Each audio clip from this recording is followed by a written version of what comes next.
Cordial saludo para todos. Mi nombre es Mayra Victoria Córdoba Manco, estudiante de la licenciatura en Educación Infantil de la Corporación Universitaria Minuto de Dios, sede Apartado. En estos momentos vamos a iniciar este nuevo episodio de nuestro podcast hablando sobre los retos que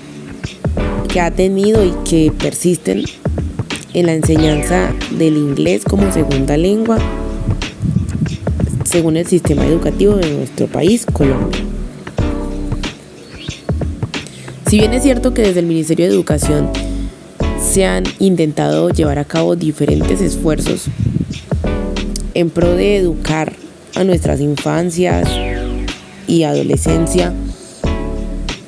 en una segunda lengua tan importante y que genera tanto progreso y desarrollo como lo es el inglés,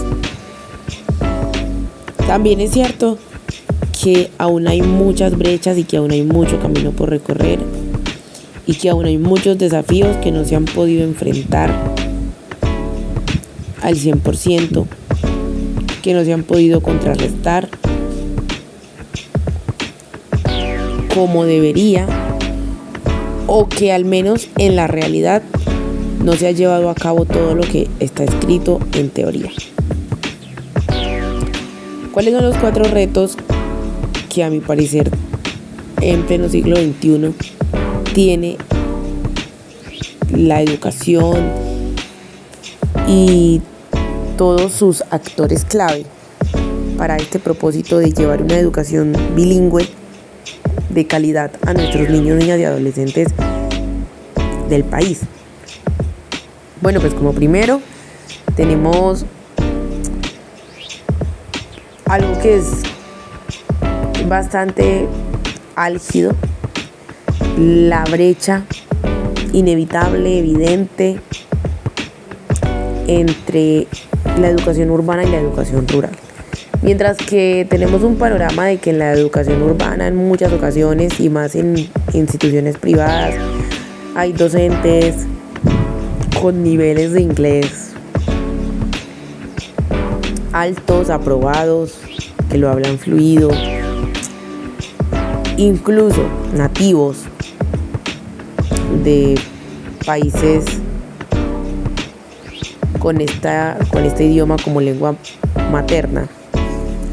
También es cierto que tenemos otra realidad en nuestro país y es que en muchas de las zonas rurales quienes deben dar esta asignatura desde primaria son los docentes que dan todos los otros cursos. Estos no cuentan con las competencias, con la idoneidad, con las herramientas y mucho menos con la formación para impartir algo de lo que ellos no saben. Y sin embargo deben asumir el reto de transmitirles a los estudiantes conocimientos que ni ellos mismos tienen claros. Y es una brecha que, aunque se ha intentado cerrar, sigue latente, como lo mencionan diversas investigaciones, las cuales afirman que todo lo planteado o la gran mayoría de lo planteado en el Programa Nacional de Bilingüismo de 2004 fue basado en un modelo vertical traído desde el extranjero, pero sin tener muy en cuenta las realidades locales y contextuales de lo largo y ancho del territorio colombiano. Como segundo reto tenemos la inclusión, este tema que se habla tanto últimamente, que ha tenido tanto auge, pero que realmente aún nos falta un largo camino por recorrer para llegar a lo que es una verdadera inclusión en Colombia. Si bien Colombia es un país que va adelantado en políticas en comparación de otros, ha firmado tratados internacionales, entre ellos la Convención de los Derechos de las Personas con Discapacidad de 2006, la Ley 1618 del 2003, el Decreto 1421, las leyes que amparan, que específicamente le dicen a los docentes qué dispositivos, cómo hacer para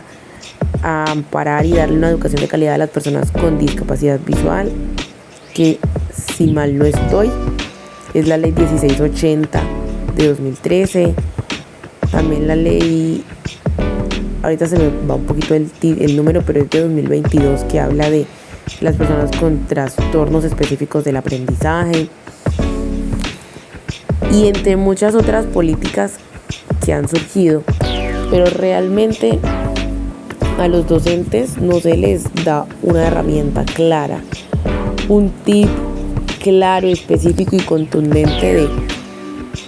cómo enseñar una segunda lengua, que ya de por sí es compleja, a un estudiante con un trastorno del neurodesarrollo, a un estudiante con una discapacidad sensorial, cuando de pronto el docente tiene solo métodos visuales y el estudiante no ve, o cuando una segunda lengua trata mucho de lo oral y tiene un estudiante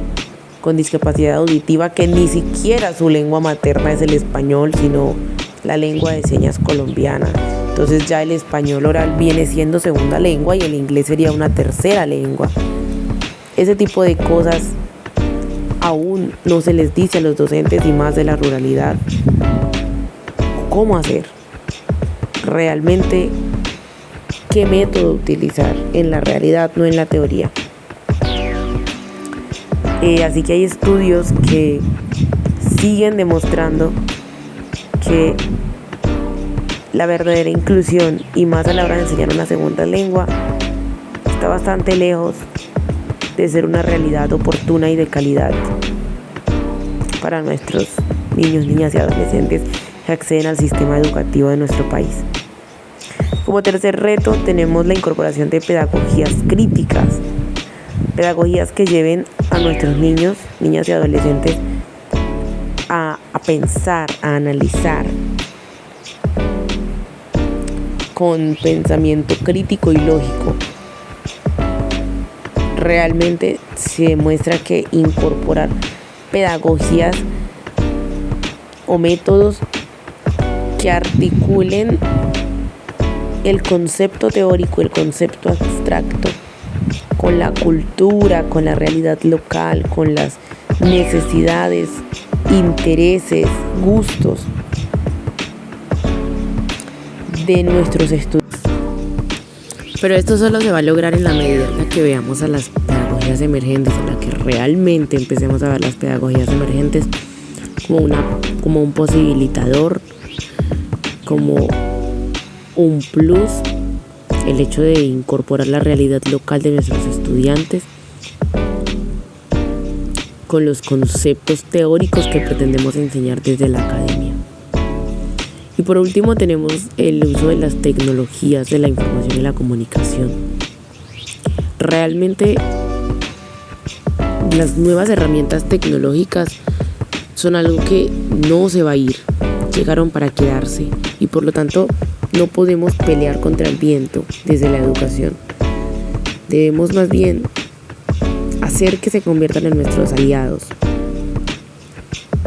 no solamente para el tema de inclusión a personas con dificultades en el neurodesarrollo o con algún tipo de discapacidad, sino en general, chicos que vengan de otras nacionalidades, que vengan de resguardos indígenas con otra lengua materna, etcétera, etcétera, o simplemente por el hecho de que todas las personas somos diferentes. Entonces en nuestra aula tenemos una neurodivergencia impresionante, y la tecnología es algo que se va convirtiendo en un idioma mundial, en un método de comunicación masivo que puede romper las barreras culturales, las barreras geográficas, y permitir que el conocimiento sea algo sólido